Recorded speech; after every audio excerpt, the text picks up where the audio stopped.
कुंभ में मुसलमानों की नो एंट्री पर क्या बोले संभल के उलेमा। मुसलमानों को किया जा रहा आर्थिक कमजोर।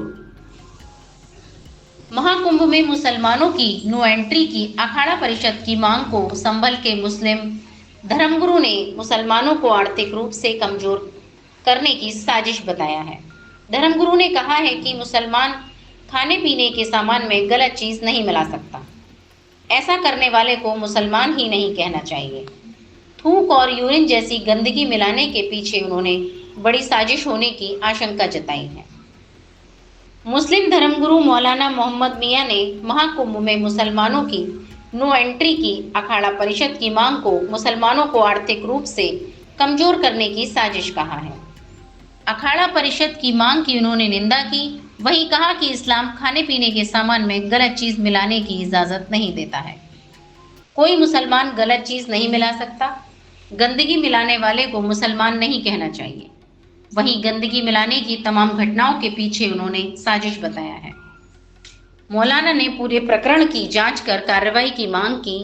वहीं मुसलमानों की नो एंट्री को साजिश करार दिया है।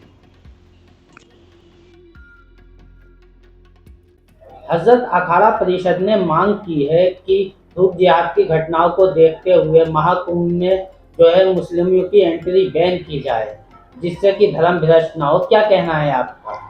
देखिए, भारत में मुसलमानों को माशी तौर पर कमज़ोर करने के लिए और इनको इकोनॉमिकल नुकसान पहुंचाने के लिए इस तरह की हरकतें कुछ मुसलमान दुश्मन लोग करते हैं।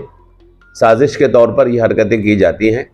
मैं आपको ये बताना चाहता हूँ कि कोई भी मुसलमान खाने की किसी चीज़ के अंदर कोई ऐसी चीज़ नहीं मिला सकता कि जो उसके मज़हब में मना हो। अगर कोई हरकत ऐसी कर रहा है तो उसे मुसलमान कहना भी गलत है। मुसलमान कोई ऐसा काम नहीं कर सकता और इस्लाम ने इस बात की बिल्कुल इजाज़त नहीं दी है कि इस तरह की हरकतें की जाएं कि खाने की चीज़ों में कोई गलत चीज़ मिलाई जाए। जिन लोगों को इस बात की आदत है और वो गलत किस्म की चीज़ें दूसरों को खिलाते हैं, वही इस तरह की साजिशें करते हैं। लिहाजा ये साजिश इसलिए की जा रही है ताकि मुसलमानों को नुकसान पहुँचाया जाए और वो अपने लोगों के ज़रिए से इस तरह की हरकतें करा रहे हैं। जिसने ये हरकत की है मैं उसकी मज़म्मत करता हूँ और मैं ये समझता हूँ कि मुसलमानों को माशी तौर पर नुकसान पहुँचाने के लिए जो लोग ये मुतालबा कर रहे हैं उनका मुतालबा ठीक नहीं है। उन्हें इस्लाम को और मुसलमानों को समझना चाहिए और ये देखना चाहिए कि इस्लाम इन चीज़ों को ख़ुद मना करता है, तो जो इस्लाम जिन चीज़ों को मना करता है उसे मुसलमान कैसे कर सकता है। इस्लाम तो खाने की चीज़ों के बारे में बड़ी एहतियात रखता है। दुनिया ये बात मानती है कि जितना खाने के सिलसिले में इस्लाम ने एहतियात बरती है, कोई और मज़हब इतनी एहतियात नहीं बरत सकता है। जो लोग ऐसी घटनाओं को अंजाम देते हैं उनके बारे में क्या? मैंने आपसे अर्ज़ किया कि ये साजिश होती है और मुसलमानों को नुकसान पहुँचाने की साजिश है। अगर उसकी सही तरीके के साथ इंक्वायरी की जाएगी तो उसके नतीजे सामने आएंगे कि उनके पीछे किसी ऐसे शख्स की हरकत होगी जो मुसलमानों को माशी तौर पर नुकसान पहुँचाना चाहता है ताकि इस्लाम को और मुसलमानों को बदनाम करके उनको नुकसान पहुँचाया जाए।